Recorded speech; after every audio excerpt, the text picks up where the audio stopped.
Living in the Pacific Northwest means we might not be getting as much vitamin D from the sun as, say, other people in other states. So what can we be doing? Well, joining us this morning, Dr. Khushboo Mehta with Kaiser Permanente. Doctor, good morning. Good morning. Thank you so much for being with us. Thanks for having me. So now that summer is here, it seems like we're breaking records for sunshine and all that. So are we finally getting enough vitamin D? I think we are. We definitely are, but it depends on a lot of things. It depends on the time of the day. It depends on how close you are to the equator. And we're not. We are not.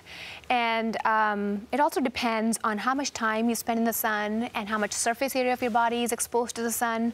And it also depends on other things like your skin tone and how much sunscreen you have on. But I would assume that if you're spending a good 15-20 minutes a day with a large area of your body exposed to the sun, you're probably getting enough. Probably getting enough. Yeah. Now, I was always taught that when we go outside in the sun, we need to be wearing sunscreen. So does that mean I'm not getting enough vitamin D? Sunscreen does block vitamin D absorption. Totally does. It actually inhibits the ability of the skin to convert a certain compound to vitamin D. Wow, that's interesting. So it's sort of like, of course, you want to protect your skin, but you want to get the vitamin D. It's sort of a balance. It is. I mean, in general, what we recommend is you probably want to spend about half the time it would take for your skin tone to burn in the sun. That's probably enough in a day. Oh, wow.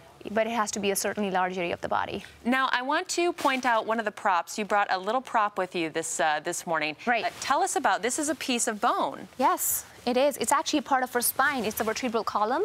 So what you see right here is these are basically the vertebrae that are connected by the cartilage right here.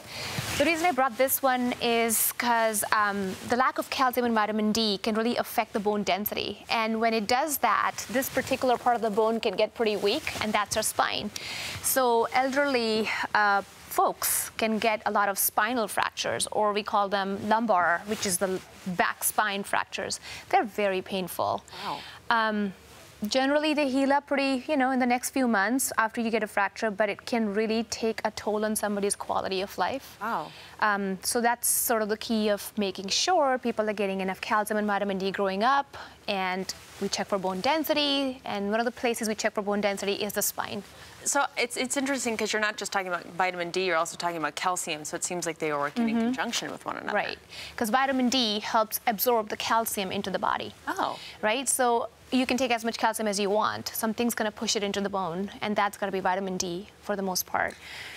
Now, when it comes to, because I can't believe this, we're in August right now, so when we, head towards the fall and the winter, and all of a sudden the days are shorter, the days are darker, should we think about supplementation? Yeah, definitely. And I think that's one of the things that we probably could do better on. Calcium is easy enough to get from diet if you pay enough attention and sort of are more vigilant about it. But for vitamin D in particular, I think we all need to be more aware of supplementation, especially starting birth. And a lot of us kind of forget that. And a lot of us forget that in our teenage years and our young adult years, but we only think of it as an important thing when we're hitting menopause for women or for getting older. So how much vitamin D should we be taking? That's a really good question. It depends again, but for the most part, we think about 400 units for children every day. International units, we call them IU. Okay. And it's vitamin D3 is what we're talking about. And for adults, we recommend at least 600 a day and 800 for people who are older. Can you take too much vitamin D? Can you sort of overdose on something like that? You definitely can. Okay. Vitamin D is a fat soluble vitamin, so if you do take it too much, it doesn't get excreted out of the body like any other water-soluble vitamin Like would. a vitamin C or something? Yeah, exactly. Okay. So yes, toxicity is possible, and sometimes I do worry that some of our patients take a whole lot.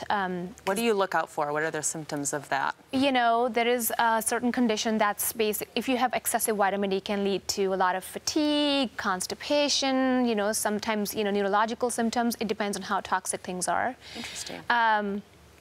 So yeah, I'd say that most people, if they take supplementation, they take about 1,000 units a day or so, but some of them are taking more than 5,000, and I'd say no more than 4,000 a day is probably to be safe. Yeah, that sounds like a lot. Yeah. Absolutely, especially when you talked about those base numbers at first. Right. Also, when it comes to some of these lifestyle choices with getting enough of these nutrients, I mean, right now we're in the thick of summer, so just heading outdoors and making sure you have that sunlight. Yeah, absolutely. And there's other things that could help too. So being outside is great, but being physically active and doing weight-bearing exercises is extremely important. Oh, okay. Because that has been shown in multiple studies to improve bone density like crazy. It's really helpful, especially, you know, when you're doing it upper body. As we grow older, a lot of us forget about upper body and we kind of fall. And, you know, you can imagine when we're falling, the protector falls with the wrists. Right. And a lot of women will get postmenopausal fractures from weak bone density, or what we call as osteoporosis, later on in life. And it snowballs from there. Exactly.